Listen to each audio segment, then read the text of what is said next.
boss, mga sir. So, samahan niyo muli ako.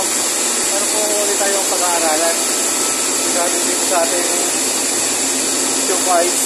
Paano nga ba nabubuo ang tube ice at paano yung proseso ng pagkakaroon ng tube ice. So, sa ngayon po, dito tayo ngayon sa ibabaw ng tube ice maker. So, simula doon sa kanyang platform o mga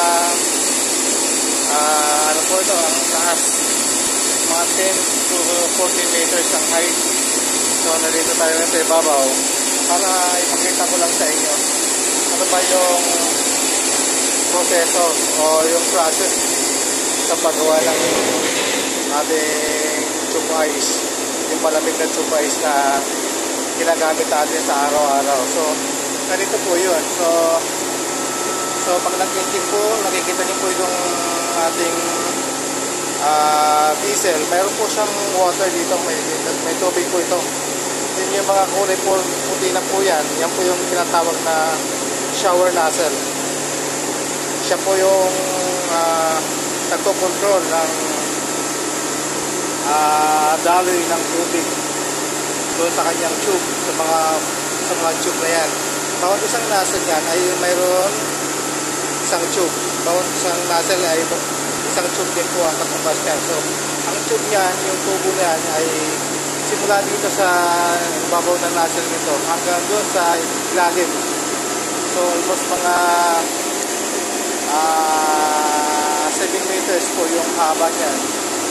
17 meters ang haba ng tube. So, ganoon siya kahaba. So, alalahanin po niyo kung gaano kahaba yung tube na nabubuo tuwing magkakaroon siya ng freezing time na tinatawag. Then, ang process ito at ang gamit po ng shower nozzle natin ay kontrolin yung daloy ng tubig. Paano po nakokontrol ang nozzle na to? So dito, meron akong hawak na nozzle. Ang tagiliran po nito ay mayroong maliit na butas. Ang sukat nito ay mga 3 mm. So ganun ang magkabilaan po, may butas po yan. Ayan.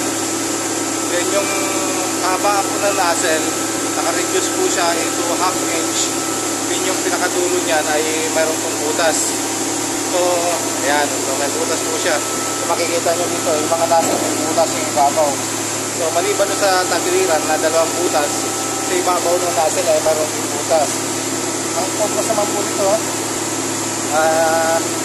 yung ating butas dito sa ibabaw para magkaroon ng ventilation o yung mailabas niya yung hangin na mabubuo doon sa tubo para hindi po siya magkaroon ng air gap. So pag pinapagin po yung kamay nyo dito sa butas ito, so malamig po yung singaw nito. So ibig sabihin, dito lumalabas yung hangin na nagagaling doon sa auto ng tubo para tuloy-tuloy magpapilot yung ating yelo sa ating tubo para hindi siya magkaroon ng air gap or hindi magkaroon ng hangin, kasi pag may hangin po yan, may tendency hindi sulit na mabuo yung ating yelo or mahirapan makabuo ng yelo. So ibig sabihin, magkakaroon ng loss capacity yung ating machine kasi magkakaroon siya ng air gap. Then yung butas naman ito sa tagiliran, ito naman po yung nag-regulate ang ating tubig para hindi po ma-wash out yung mabubuong yelo sa gilid ng mga tube.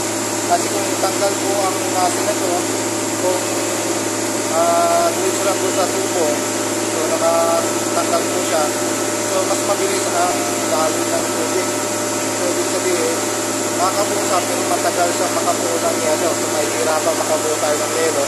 Hindi natin makukuha yung specific na oras kung ilang minuto dapat siya mabubuo. Yung tinatawag na freezing time, kung ilang minutes ang freezing time, hindi po natin makukuha yung gano'n. So ibig sabihin, may tendency na hindi natin makuha yung capacity ng machine. Diba, kung ito ay 50 tonners o 55 tonners, kung wala po siyang shower nozzle na magkukontrol sa kanya, so So may tendency na siguro mga kalahati lang ng capacity ang ating mabubuo o yung mapoproduce na yelo. So importante po ito, napakalaking factor po yung mga nasa na to. So ito yung mga part ng machine na hindi natin napapansin.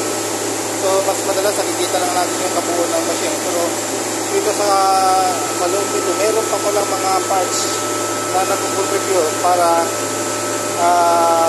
mabuo yung ating yellow, makuha natin yung capacity ng ating machine. So isa ito sa mga nagko-contribute. So kung wala ito mga nasa na to, so malamang hindi po natin makukuha yung capacity. So almost mga temporary nasal to, nandito lahat.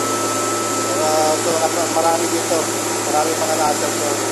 So yun, mga boss, mga sir, samahan nyo pumuli ako at pasensya na kung hindi ko makukumpleto yung ating video. So sunod na lang siguro ng mga video at babahagi ulit ako, babahagi ulit tayo ng mga video paano nga ba, ano po ba yung tube na nagpo-produce ito. So sa part 2 siguro ito i-videohan natin yung pagbagsak na mismo ng yellow doon sa ating eye shoot para makita nyo na kung ano talaga yung binabagsak na